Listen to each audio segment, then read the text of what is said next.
Dando sequência ao nosso estudo de aposentadoria especial, vamos agora ter um entendimento, interpretar o artigo 247 da IN 45 do INSS, que você vê aí na sua tela.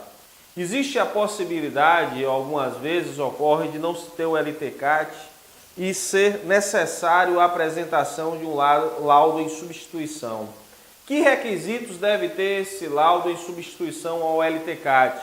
Você deverá consultar o artigo 247 da IN 45 e nos seus incisos ele traz um formato, ele traz um modelo de que forma você deverá construir este laudo. Esse laudo deverá identificar se ele é individual ou se ele é coletivo, ter a identificação da empresa, a identificação do setor e da função, a descrição da atividade, a identificação do agente nocivo capaz de causar dano à saúde e integridade física, conforme definido, conforme arrolado na própria legislação previdenciária, a localização das possíveis fontes geradoras, a via e a periodicidade de exposição ao agente nocivo, a metodologia e o procedimento de avaliação do agente nocivo, a descrição das medidas e controles existentes, a conclusão do laudo, a assinatura do médico do trabalho ou do engenheiro de segurança e a data de realização da avaliação ambiental. Então, note aí que o legislador ele trouxe de forma detalhada como deve ser construído esse laudo, qual é a estrutura mínima, a estrutura básica que o profissional que irá elaborar esse laudo deverá observar, ou seja, o engenheiro de segurança ou o médico do trabalho deverá observar essa estrutura na construção do seu laudo. Sobre laudo coletivo, conforme consta aí no slide que você vê na sua tela, só é aceito se estiver contemplado o posto de trabalho do trabalhador que está requerendo. Porque não adianta você apresentar um laudo em que não tenha sido avaliado a condição daquele trabalhador que está requerendo a contagem de tempo para percepção da aposentadoria especial, seja homem, no caso de 25 anos, multiplicar por 1,4 e se for mulher, o multiplicador será 1,2 no caso da aposentadoria com 25 anos, no caso de 25 anos. Lembrando que a aposentadoria especial existe 3 possibilidades de ser com 15 anos, com 20 anos ou com 25 anos. E quem define isso é a legislação, é a lei aplicável à espécie. Vamos lá, meus amigos, ao próximo ponto, sobre laudos aceitos pelo INSS. Que laudos são aceitos pelo INSS a fim de que seja analisada a condição da especial, se é especial ou não a exposição daquele segurado que esteve exposto a determinados agentes de riscos, considerado pela legislação previdenciária como ensejadores da contagem de tempo especial. Então, que tipo de laudos a gente pode ter aí que são aceitos pelo INSS? Laudos técnicos periciais emitidos por determinação da Justiça do Trabalho em ações trabalhistas, acordos ou dissídios coletivos.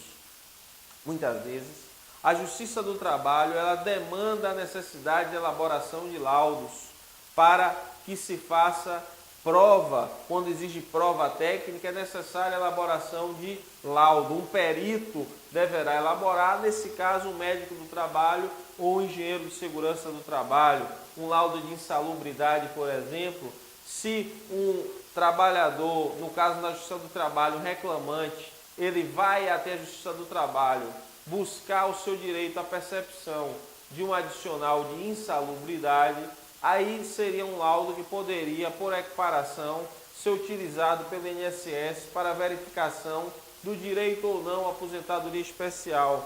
Note que a gente falou em laudos técnicos para ações trabalhistas, o exemplo da busca pelo adicional de insalubridade, que demanda a elaboração de uma perícia técnica, você terá essa condição.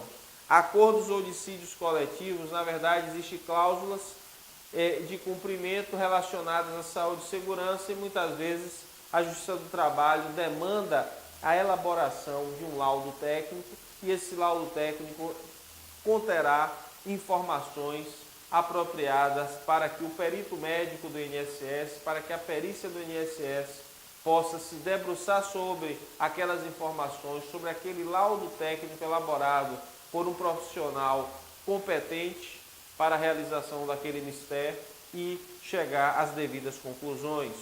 Um outro lado é um laudo emitido pela Fundacentro. A Fundacentro, a Fundação Jorge do Par Figueiredo, ela é uma fundação ligada ao Ministério do Trabalho e Emprego, responsável por estudos científicos, responsável por fazer testes dos equipamentos de proteção individual, na emissão de certificados de aprovação, ou seja, onde você tem pesquisadores, pessoas que têm um conhecimento muito grande na área de saúde e segurança do trabalhador, e está ligado ao Ministério do Trabalho e Emprego. Um outro laudo, também aceito pelo INSS, é o laudo emitido pelo órgão do Ministério do Trabalho e Emprego. Em muitas situações é necessário que se determine a insalubridade e o Ministério do Trabalho e Emprego, através da sua Superintendência Regional do Trabalho e Emprego, ele é convocado, ele é solicitado para que defina aquela condição de insalubridade, e aí é um outro laudo que pode ser também utilizado. Laudos individuais também eles podem ser utilizados desde que atendam alguns requisitos. E que requisitos são esses? Vamos ver agora. Os laudos individuais eles deverão estar acompanhados de autorização escrita da empresa para efetuar o levantamento quando o responsável técnico não for seu empregado. Ou seja, você tem que ter uma autorização da empresa para a elaboração de um laudo individual. Vamos ao próximo ponto desse requisito do laudo individual. Tem que ter a cópia do documento de habilitação profissional do engenheiro de segurança do trabalho ou do médico do trabalho, indicando a sua especialidade. Nome e identificação do acompanhante da empresa quando o responsável técnico não for seu empregado, e data e local da realização das perícias. Isso para um laudo técnico individual. O ponto-chave é o seguinte: tem que ter a autorização da empresa para a elaboração desse laudo individual. Outros documentos aceitos são os PPRA, PGR, PCMAT e PCMSO. Todos esses programas agora citados, eles decorrem de normas regulamentadoras. O Programa de Prevenção de Riscos Ambientais, ele é um programa definido, determinado na norma regulamentadora número 9 do Ministério do Trabalho e Emprego. Ou seja, as empresas que mantêm empregados, ela deve elaborar um PPRA. O PGR é o Programa de Gerenciamento de Risco. O PCMAT é o programa, é o equivalente ao PPRA, só que é aplicável exclusivamente à construção civil e decorre da NR18, é uma exigência da norma regulamentadora número 18, um programa de condições ambientais no meio ambiente de trabalho da construção civil. E por último, a gente tem aí um documento médico, que é uma exigência da norma regulamentadora número 7 do Trabalho e Emprego, chamado de PCMSO, o Programa de Controle Médico de Saúde Ocupacional. Esses documentos também, eles servem de base, eles podem ser aceitos pelo INSS para comprovação, para demonstração ambiental. Lembrando sempre que, no caso de avaliação ambiental, o PPRA, por exemplo, ele não pode ser o documento básico puro e simples. Porque o que faz muitas empresas é, você tem um documento base e as campanhas de monitoramento você faz apartado desse documento base. Outros elaboram em conjunto, para que se tenha subsídio para a perícia definir, no caso das avaliações quantitativas, onde você tem que mensurar o risco, mensurar a exposição, você precisa apresentar também o monitoramento para que se saiba o nível de exposição. No caso de agentes apenas qualitativos, o documento básico, no nosso entender, seria o suficiente. Aí você me pergunta, David, exemplifique isso aí para ficar mais claro. Eu vou exemplificar para você agora. Por exemplo, quando você tem um agente químico, benzeno, o benzeno ele é um agente qualitativo. A simples presença daquele agente de risco no ambiente laboral, ele enseja a contagem de tempo especial. Você não precisa mensurar, você não precisa medir o percentual desse agente naquele ambiente.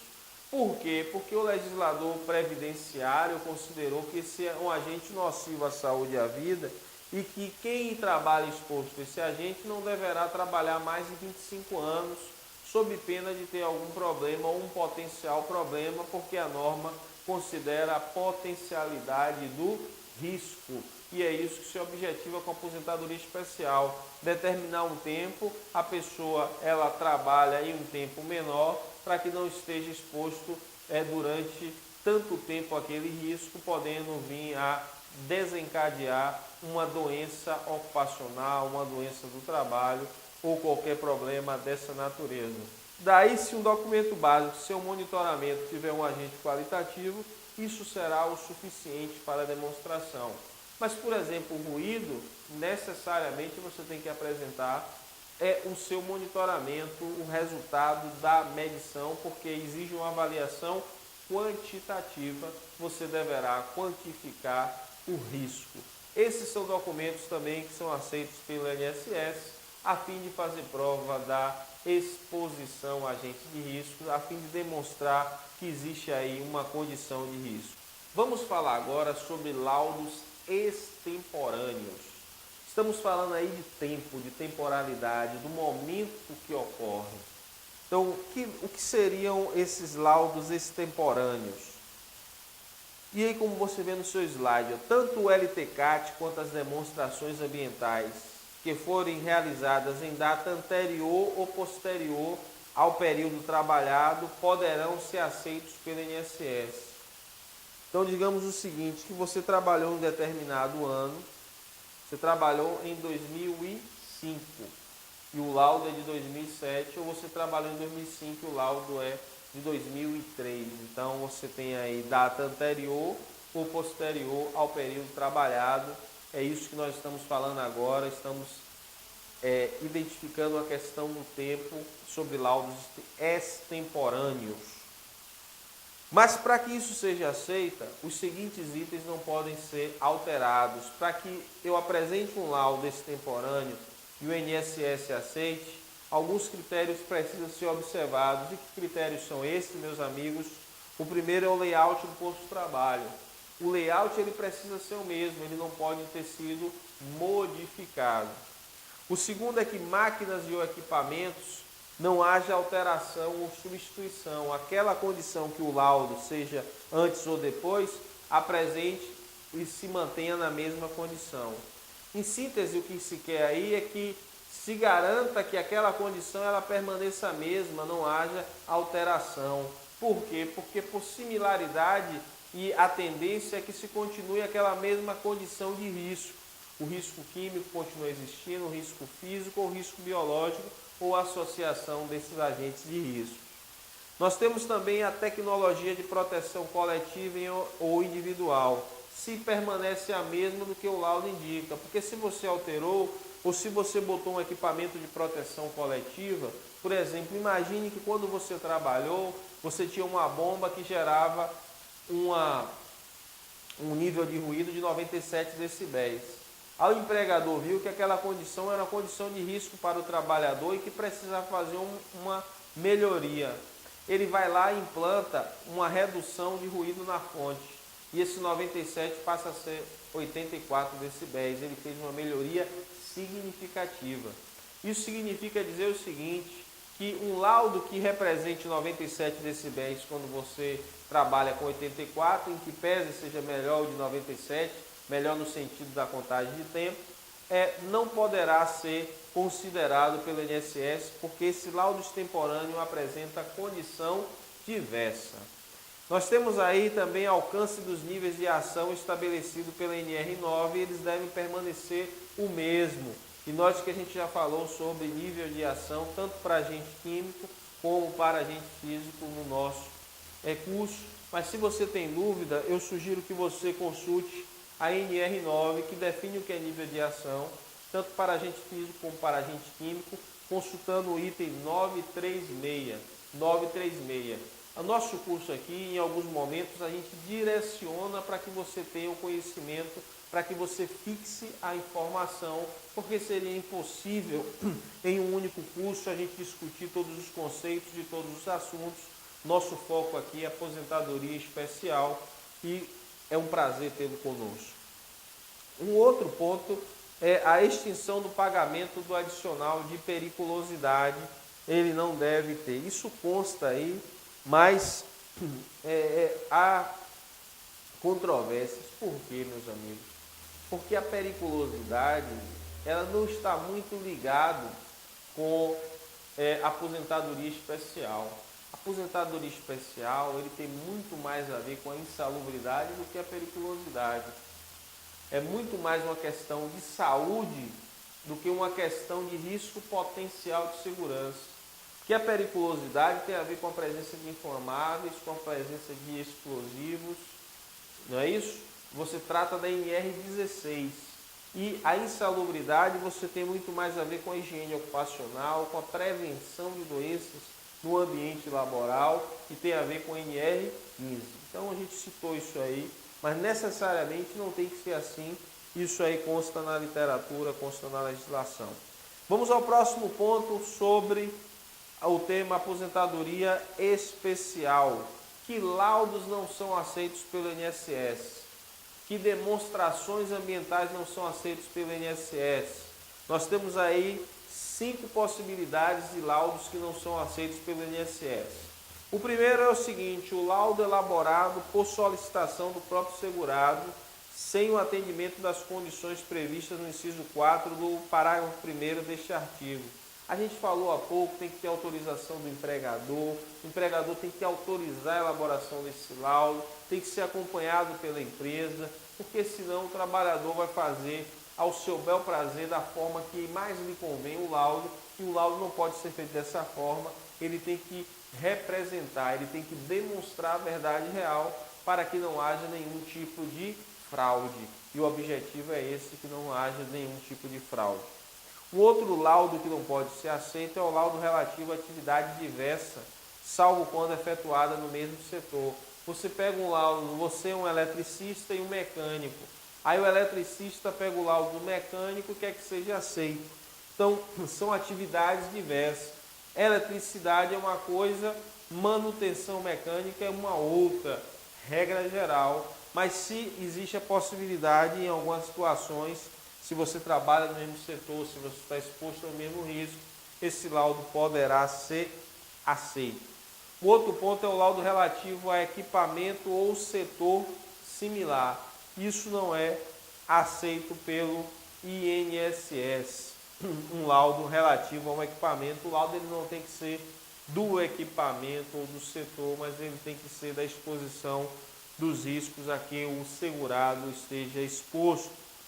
Um laudo realizado em localidade diversa daquela em que houve o exercício da atividade. Isso, às vezes, ocorre muito em grupo econômico. Você tem 2 unidades, unidade X e unidade Y.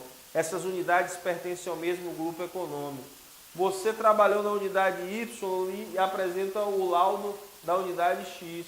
Obviamente, isso não vai ser aceito pelo INSS. Essa similaridade, isso não é considerado. E um laudo de uma empresa diversa, diferente. Por exemplo, a empresa fechou, aí você quer pegar um laudo de uma empresa similar para que seja considerado. Isso também não tem sido aceito, essa similaridade. Muitas vezes poderia, do ponto de vista técnico, até você considerar uma possibilidade, mas aí é uma elasticidade muito grande e não cabe à Previdência Social observar dessa forma, devendo o laudo ser da própria empresa. Vamos lá ao próximo ponto, meus amigos, sobre metodologia de monitoramento. Metodologia de monitoramento, nós temos 2 marcos aí temporal. E esses 2 marcos temporal precisam ser observados sobre metodologia. O primeiro marco temporal é 18 de abril de 2003. Que metodologia eu uso? E metodologia significa o modo como eu faço, a forma como eu faço, que regra eu observo.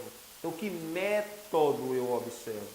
Então, até 18 de abril, o método que eu observo é a norma regulamentadora do Ministério do Trabalho e Emprego, inspeção NR15, não é verdade?